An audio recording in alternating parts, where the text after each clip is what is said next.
Hey guys, Ashley Esqueda here. The next-gen console wars are finally heating up with the launch of the PS4. We've been checking out the console since its release, and now it's time for our review. Is the PlayStation 4 a smart buy? Has Sony earned your money? Find out what we think in our PS4 review, starting right now.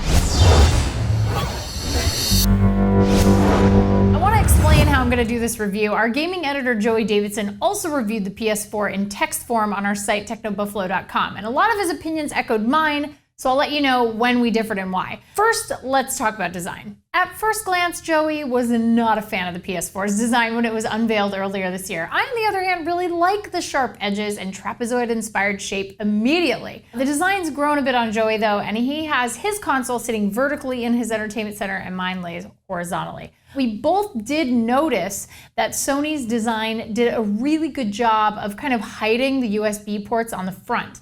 The one real bit of confusion at first was the power and eject buttons, which are camouflaged so well that a consumer might not realize where they are when they first set up their system. On the inside, the PlayStation 4 has a notable hard drive, but notable kind of in a bad way because its capacity is a relatively small 500 gigabytes.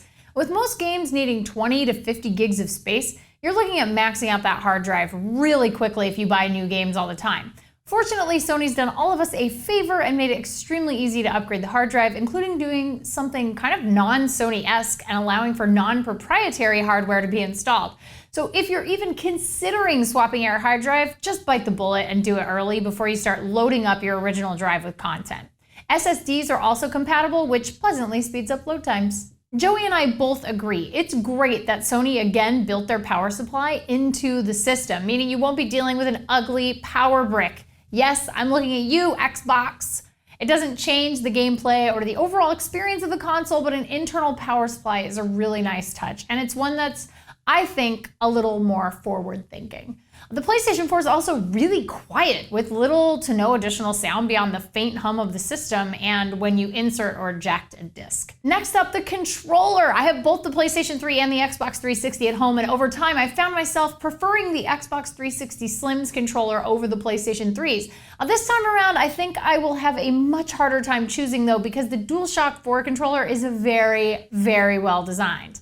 It's a little heavier than the DualShock 3, but that adds some much needed weight to the controller, I think.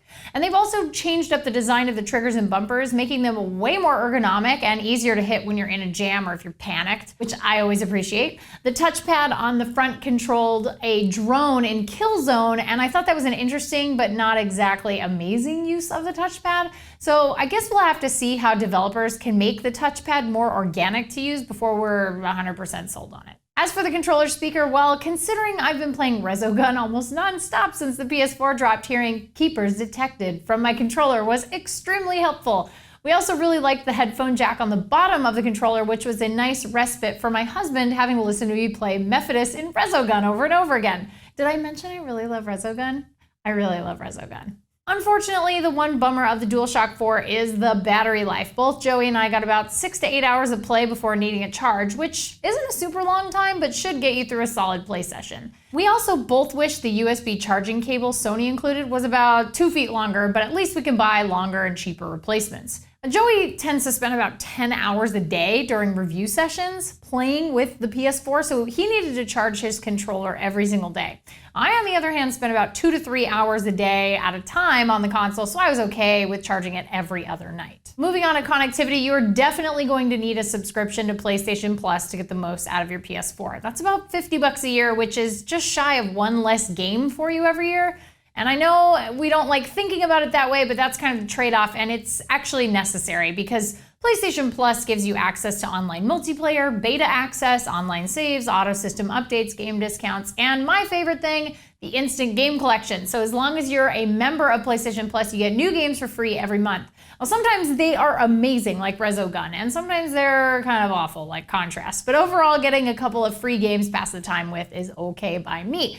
So for the both of us, PlayStation Plus equals worth it. Joey covers the UI, including social and sharing features, pretty in-depth in his written review, and I don't want to blab for 20 minutes about the PlayStation 4, so I'll just say that I think the sharing and social features are nicely done, though I do wish I could sign into my Google Plus account instead of Facebook, which I don't actually use. Well, sharing is also incredibly easy. You have a share button right there on the controller, with the PS4 doing the bulk of the recording, streaming, and screen capping for you. I love that. As for the UI, I think it's okay, though I miss dynamic themes a lot. Miss making my own colors, and I wish I had the ability to sort things better. Games, categories, friends.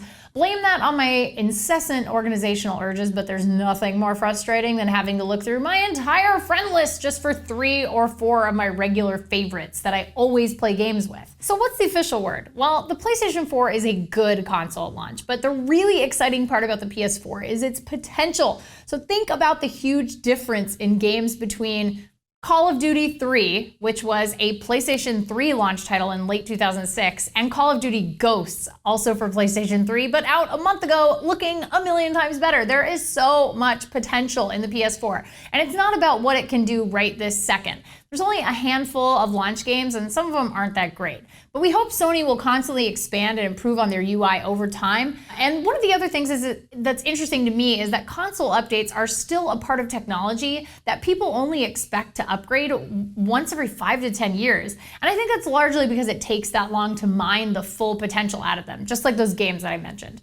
Joey and I both agree diehard gamers will absolutely love the console day one, but for casual folks looking at the new consoles to pick up, the system as it currently exists is just promising. Not overly great immediately right out of the box, but not underwhelming at all. So it's definitely not a bad thing. That's our video review of the PlayStation 4. If you enjoyed it, give us a thumbs up and make sure you check out technobuffalo.com for all the latest and greatest tech and gaming news and all of our PS4 coverage. See you guys next time. What's up, everyone? It's Ashley. Thanks so much for watching that most recent video. If you enjoyed it, please click on the word subscribe right underneath me to get tons more tech videos from us here at Techno Buffalo. We have got unboxings, comparisons, reviews, recaps, and everything else you can think of here on the channel.